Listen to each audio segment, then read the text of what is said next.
I think. Hey, so but let's talk about ads. So any other tips and tricks? Ed, I think, were you talking about multiple RSAs in an ad group, or like how many headlines you should ideally have?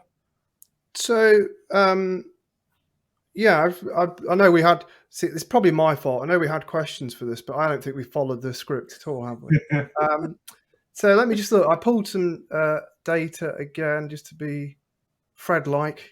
It's good to be a nerd with data. So yeah, essentially what I found from the data is the sweet, and it's so difficult to give a one size fits all. So please, if you're watching this, bit of critical thinking. But the sweet spot seems to be around 6-7 headlines, unless you can genuinely say something unique, different. But yeah, 6 or 7 headlines. So essentially, like I touched on earlier, it's like combining 2 ETAs into one. Do you, so when you say 6, 7, I mean, do you tend to have multiple? Do you kind of classify it into types of headlines? Yeah. So so you've got probably 25, 30 different types of headlines. There might be a call to action. It might be a feature. It might be a benefit. It might be a location sensitive thing. So you have to compartmentalize them into different assets for your ad. What are they? Are they mentioning price? Are they mentioning delivery? Whatever. So obviously then you need to use a bit of common sense to say, well, I only really need 1 call to action. I could test 2. I only need 1 feature benefit, or I could just test features. I could just test benefits. So that's what I meant in terms of 6 or 7. Because writing 15 ads, headlines, essentially for one bucket of queries is no mean feat. To write 15 good headlines, not 5 good and then 10 shite. Sorry. You've only sworn once so far. You promised many more. Oh, bugger! I nearly made it to an hour. But yeah, you get the point. So it's quality over quantity. If you try and game the system with 3 or 4 headlines, it's very clear that we've touched on that doesn't work.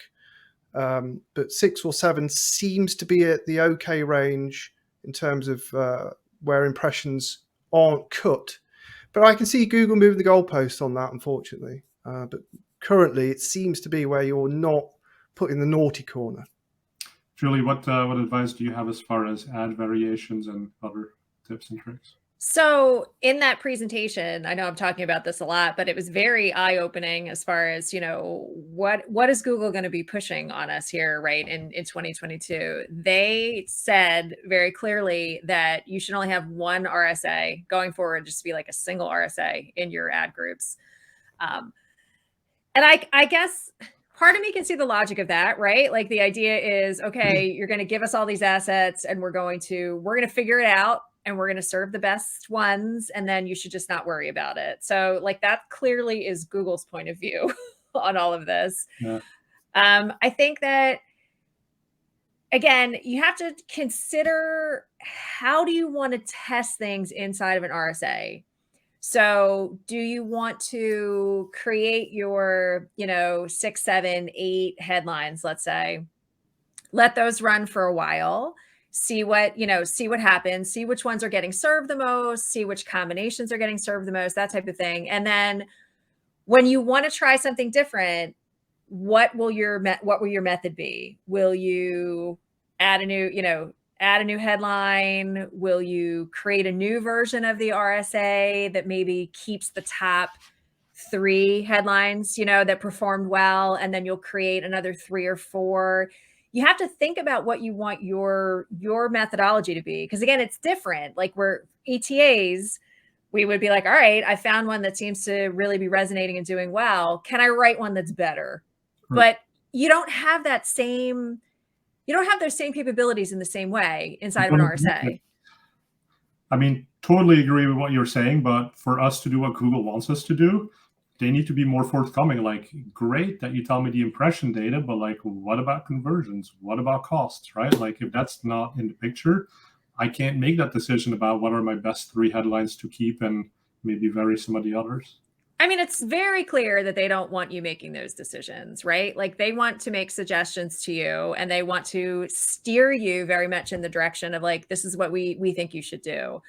Now, do I think that that's what's going to be best for advertisers? No, because a lot of the times what Google wants you to do, you look at it, you're like, are you joking? You read the suggestions and you think like, oh my God, this system really has a long way to go before I would feel confident putting that much trust into this automated system when I see what it's suggesting. They did also say that there is going to be quote unquote more reporting data available around RSAs. That is coming at some point in 2022. Now, what that means, what that data will be, they didn't get into any specifics. So Right. big question, huge question mark there.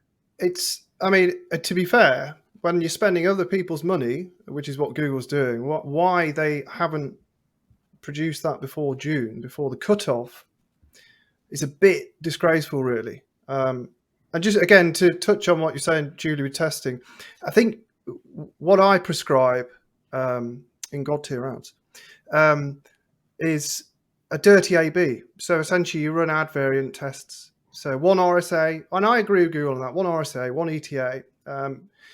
The ETA dies off anyway, typically, and then just run an A/B because you're forcing Google's hand to at least try and deliver the impressions fairly across your RSAs.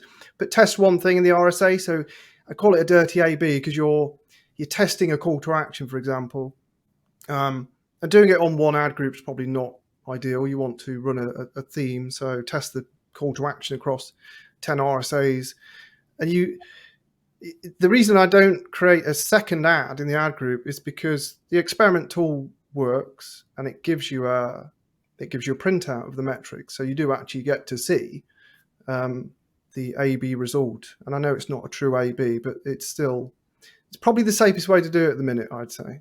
So I think what we've seen advertisers do successfully is a variation on that.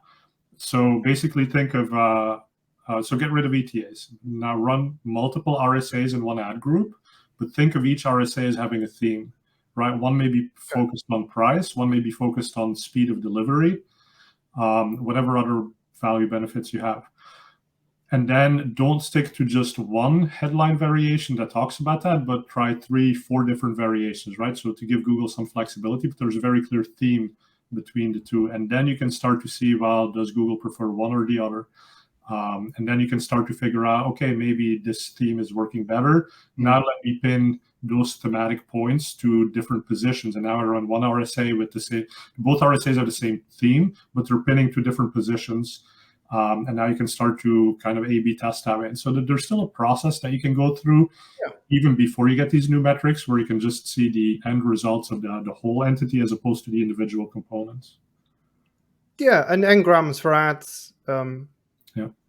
You do it, we do it, because it makes sense. And I think engrams for RSAs is useful, certainly. Nice if Google just did it for us. But yeah, I think the thematic approach is a good idea. I think the smaller advertisers, smaller budgets struggle with that and might need the dirty A/B. Yeah, there are still options available, so it's not the end of the road.